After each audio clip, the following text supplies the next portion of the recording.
Jackson Radio Show. Controversial bill is currently working its way through City Hall, designed to regulate stop-and-go liquor stores. Now, one part of the bill would force business owners to take down bulletproof glass inside their stores. Here's the question. At what cost to their safety? Fox 29's Jeff Cole's live at City Hall. Jeff. Lucy, that is exactly the question. In a city that struggles with gun violence, there is a bill going through City Hall here that would take down some of the plexiglass. Now, merchants say this is a question of safety. A city councilwoman says no, it's dignity for her constituents. Broad Deli sits on the corner of the 2200 block of North Broad. Outside, there are high-intensity lights to illuminate loiterers. Inside, a wall of bulletproof glass separates customer from workers. The most important thing is our safety and the public safety. Rich Kim's family has run the deli, which sells soda, snacks, meals, and beer by the can for 20 years. He says the glass went up after a shooting and claims it saved his mother-in-law from a knife attack. Now, he may be forced to take some of the barrier down. If the glass comes down, the crime rate will rise, and there will be a lot of dead bodies. A bill moving through City Council reads, no establishment shall erect or maintain a physical barrier. It's called the Stop and Go Bill and is being offered by City Councilwoman Cindy Bass. Well, right now, I think the plexiglass has to come down. She wants to put some controls on these small stores that she says sell booze, very little food, and are the source of trouble in her district. We want to make sure that, that there isn't this sort of indignity, in my opinion, to serving food through a plexiglass only in certain neighborhoods. Rich Kim resents the charge. Stores like this attract loiterers and argues calls to police are often met with a slow response. Mike Chow runs a nonprofit supporting Korean-owned businesses. He plans on raising $100,000 to fight the measure. I do think it's a bad bill that will endanger Korean Americans. Bass says she's battling for her constituents. Kim argues, as a Korean American, he's being targeted. This bill targets Korean Americans. Absolutely not. Targets Korean Americans. We own these shops, and our lives will be put in danger by this. Absolutely not. Absolutely not. I can tell you I find that offensive.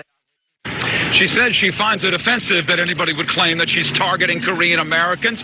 Bass says that more cameras, a security guard, a security wand may answer some of the security issues. Mr. Kim says, have the police guarantee his safety. He'll take the plexiglass down tomorrow.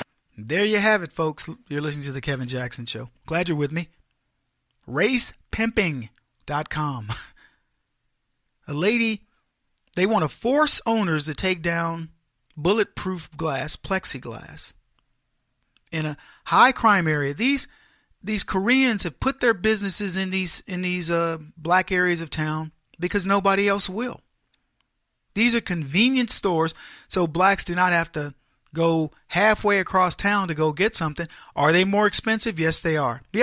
I hate going to convenience stores. You know, you're on the road and you stop. When I'm talking about a convenience store, I'm talking about just a gas station. You go there, you go to get some chips.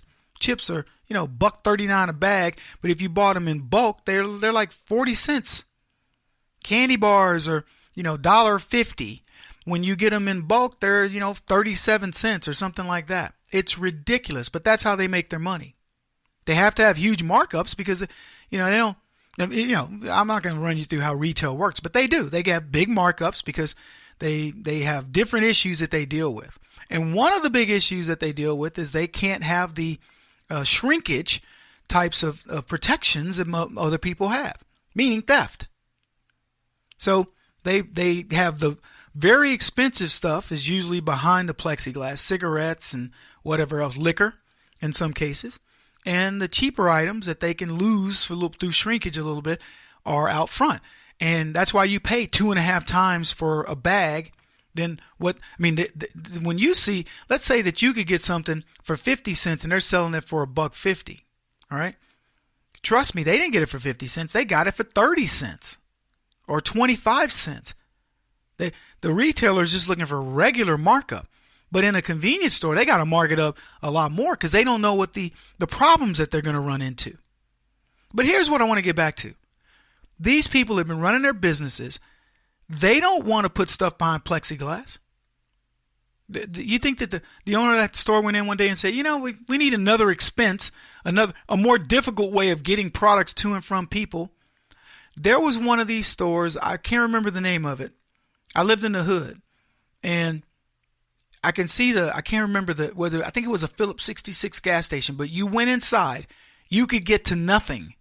They had 3 checkout trays, and when you wanted something, you went inside. If you went to, pay for gas, need a quart of oil, they got everything from you. They were all behind the glass. And so the people who were checking you out, I need a Snickers bar, and I need some, ranch Doritos and some, soda. And they went and got everything for you. You could not get to the items. Then, I don't know, probably it was there for 2 or 3 years that way. Then they finally allowed everybody in, and I don't know what happened. I don't know if there was an ordinance or something, but they finally did. But I remember it was the only store that I'd seen like that, except for a neighborhood little grocery store that looked like it was in somebody's house, but it was on the corner. And the guy that runs that store, black dude, he gets you everything. He's behind the counter. Now, I'm trying to remember if it was plexiglass or just him being behind the counter, but you told him what you needed, and he went and got it.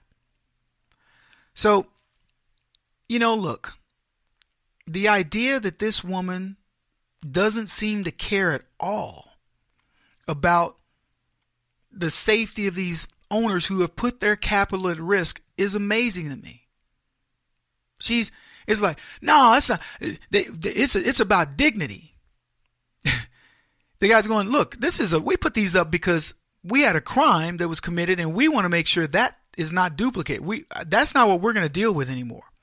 So that's why they put it up. No, it's about their dignity. Well, what about the dignity of not committing crime? See, what's funny is nobody's challenged her on that.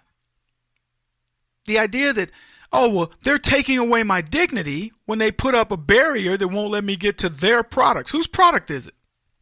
It's their product. Until you buy it, it's theirs. And the sad part is, she knows how bad this can be. She knows people's lives are at stake here. But she says it's about dignity. Has she seen one of these flash mobs that'll come in 20, 30 kids at a time that'll just, like locusts descend on a store and take everything? Or take a bunch of stuff? Of course she knows. She knows every problem this guy faces. And you know what she's saying? I don't care. Now, what are the far-reaching implications? The far-ranging implications are, if you force me to do this, I will sell my store. I'll leave. Now, Miss Ethel, who can walk to that store in her walker or send somebody down to get something for her because it's pretty quick and easy, she likes it being there. But that doesn't matter. I'll put it to you another way. If the owners of these stores were black, do you think she'd ask for this? And you know the answer. Of course not.